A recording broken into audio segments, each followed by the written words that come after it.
আসসালামু আলাইকুম everyone, welcome back to my channel Cookhouse by জান্নাত।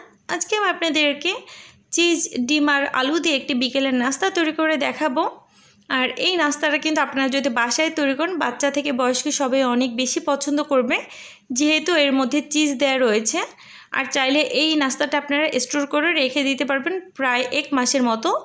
আশা করছি ভিডিওটি আপনাদের কাছে অনেক বেশি ভালো লাগবে। আর যদি ভিডিওটি ভালো লেগে থাকে প্লিজ আমার চ্যানেলটাকে সাবস্ক্রাইব করে আমার সাথেই থাকবেন।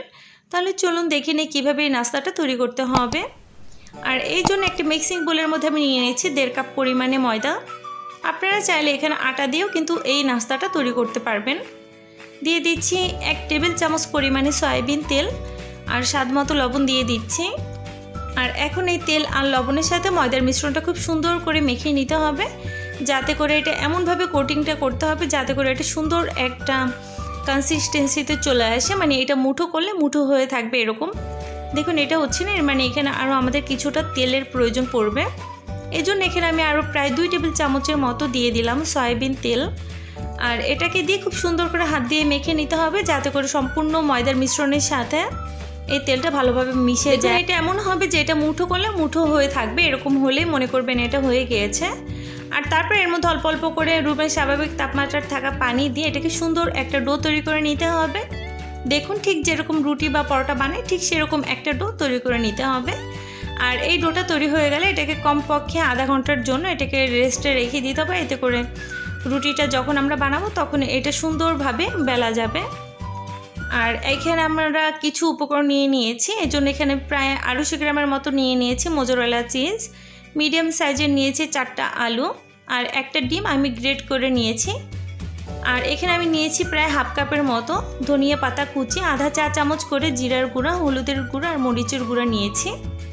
আর নিয়ে নিয়েছি পেঁয়াজ, এখানে আমি 1 কাপ পরিমাণে পেঁয়াজ আমি জাস্ট একটু ফ্রাই করে নিয়েছি। আর কিছুটা নিয়েছি কাঁচা মরিচ কুচি, এখানে আমি 7-8টার মতো কাঁচা মরিচ নিয়েছি। স্বাদ মতো লবণ আর চাট মশলা নিয়েছি 1 চা চামচ। আর এখন আলুগুলোকে খুব সুন্দর করে আমি গ্রেট করে নিচ্ছি। আর গ্রেট করতে হবে এমনভাবে যাতে করে এটা একেবারে ভর্তা না হয়ে যায়। এটাকে জাস্ট আমরা যে গ্রেটার মেশিন রয়েছে সেই মেশিনের যেটা মোটা সাইড সেই সাইড থেকে এটাকে গ্রেট করে নিলেই হয়ে যাবে। আর এখন এর মধ্যে পেঁয়াজ, জিরা, ধনিয়া আর মরিচের গুঁড়ো সব দিয়ে দিচ্ছি, চাট মশলা দিয়ে দিচ্ছি আর দিয়ে দিচ্ছি স্বাদ মতো লবণ, ধনিয়া পাতা দিয়ে দিলাম, কাঁচামরিচগুলোও দিয়ে দিচ্ছি। আর এখন এই সব কিছুকে খুব সুন্দর করে হাতের সাহায্যে মেখে নিতে হবে।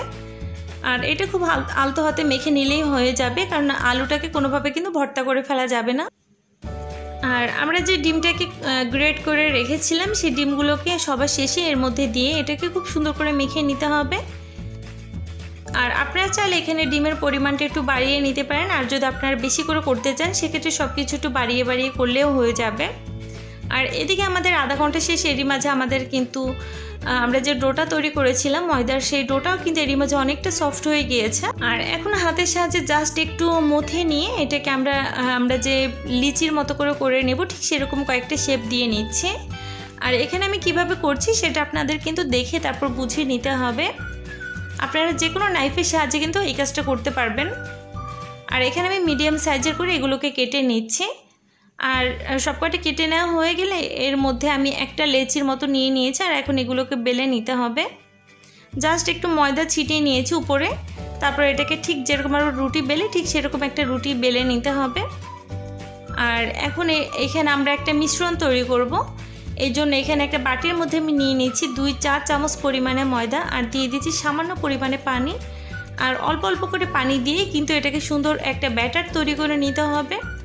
অর্থাৎ আমরা যে রুটিটা তৈরি করেছি, আমরা যে নাস্তাটা তৈরি করব ঠিক সেই নাস্তাটা সিল করার জন্য আমাদের এই মিশ্রণটা প্রয়োজন পড়বে। এই জন্য এটা এরকম ঘনত্ব হয়েছে। আর এখন এটাকে একটা সাইডে সরিয়ে নিচ্ছে। আর রুটিটা দেখুন এরকম মোটা রয়েছে, এর থেকে বেশি একটা পাতলা করে ফেলা যাবে না। আর সবার প্রথমে আমি এর মধ্যে দিয়ে দিচ্ছি মোজারেলা চিজ। আর মোজারেলা চিজ কীভাবে বাসায় তৈরি করতে হবে তার একটা ভিডিও আমার চ্যানেলে দেওয়া রয়েছে, চাইলে দেখে নিতে পারেন। শুধুমাত্র দুধ দিয়ে কিন্তু আপনারা এই মোজারেলা চিজটা ঘরে তৈরি করে নিতে পারবেন। আর বাইরে থেকে কিনতে গেলে তো চিজের অনেক বেশি দাম, আর শুধুমাত্র দুধ দিয়ে যদি ঘরেই তৈরি করে নেওয়া হয় মোটে 10 মিনিটের মধ্যে এটা হয়ে যাবে, তাহলে তার বাইরে থেকে কেনার কোনো প্রয়োজনই পড়বে না। আশা করছি আমার ভিডিওটা আপনারা দেখবেন। আর এখন যখন রুটিটা সুন্দরভাবে বেলা হয়ে যায় তখন আমি চারো সাইড থেকে আমরা যে মিশ্রণটা তৈরি করেছিলাম আটার যে মিশ্রণ সেই মিশ্রণটা দিয়ে একটু সিল করে নিয়েছি। আর এখন এগুলোর যে চারো সাইডের যে মুখগুলো রয়েছে এগুলোকে আমি বন্ধ করে দিচ্ছি। আমি এটাকে চোখ হালো করে এটাকে ভাঁজ করে নিয়েছি। দেখুন হয়ে গেল একটা। আপনাদের সুবিধার ক্ষেত্রে আরও একটা দেখিয়ে দিচ্ছি। এখান থেকে আমি আরও একটা ডো নিয়ে নিলাম আর এখন এটাকে খুব সুন্দর করে বেলে নিতে হবে। আমি এখানে কিন্তু মিডিয়াম সাইজের করে বেলে নিয়েছি। আর এখন এর নিচটা তো আমি দিয়ে দিচ্ছি মোজারেলা চিজ, আর চিজের পরিমাণ আর হচ্ছে আলুর যে মিশ্রণটা তৈরি করেছিলাম সেই মিশ্রণের পরিমাণটা আপনারা আপনাদের পছন্দ মতো দিয়ে নেবেন। আমি একটু বেশি করেই দিচ্ছি, এতে করে কিন্তু খেতে অনেক বেশি ভালো লাগবে এই জন্য। আর রুটির যে চারো সাইডের যে মুখগুলো রয়েছে এগুলোকে আবার আটকে দিতে হবে। আমরা যে ময়দার মিশ্রণটা তৈরি করেছিলাম ব্যাটার, সেই ব্যাটারটা দিয়ে এখন এর চারো সাইডটা আবারও সিল করে দিচ্ছি। এতে করে যখন আমরা এগুলোকে তেলে ফ্রাই করব তখন আর এগুলো খুলে যাওয়ার কোনো চান্স থাকবে না, আর খুব সহজে কিন্তু এটা আটকে যাবে। এই জন্য দেখুন এরকম করে আমি কয়েকটা বানিয়ে নিচ্ছি। আর এদিকে আমি চুলে একটা প্যান বসিয়ে দিয়েছি, আর প্যানের মধ্যে দিয়ে দিচ্ছি পর্যাপ্ত পরিমাণে সয়াবিন তেল। এখানে তেলের কোনো পরিমাণ নেই, আপনারা ডুবো তেলেও চাইলে ভাজতে পারবেন। আমি এখানে প্রায় 3 টেবিল চামচের মতো সয়াবিন তেল দিয়ে নিয়েছি, এতে করেই হয়ে যাবে, বেশি একটা তেল না দিলেও চলবে। কারণ ভিতরে আমরা যে পুরটা তৈরি করেছিলাম সেটা তো আমরা প্রথমে পর্যায়ে এটাকে একেবারে তৈরি করেই নিয়েছি, সেদ্ধ করা আলু, এই জন্য আর এটাকে বেশি একটা ডুবো তেলে ভাজার কোনো প্রয়োজন পড়বে না। আর একটা আমরা স্ন্যাক্স তৈরি করার জন্য 6 থেকে 7 মিনিটের মতো সময় লাগবে। এক সাইড 3 মিনিটের মতো করে বা 3.5 মিনিটের মতো করে সময় লেগেছে আমার ভাজতে। আর যখন সুন্দর একটা গোল্ডেন কালার হয়ে যায় তারপর আমি এগুলোকে উঠিয়ে নিচ্ছি। আর এরকম করে আমি সব কয়টা বিকেলের নাস্তা তৈরি করে নিব। সো দেখতেই তো পারলেন কত সহজে তৈরি হয়ে গেল ডিম চিজের এই বিকেলের নাস্তাটি। আশা করছি আপনাদের সবার কাছে আজকের ভিডিওটি অনেক বেশি ভালো লেগেছে। আপনাদেরকে আমি একটা ভেঙে দেখিয়ে দিচ্ছি যে এর ভিতরটা কতটা সুন্দর হয়েছে আর কতটা সফট হয়েছে।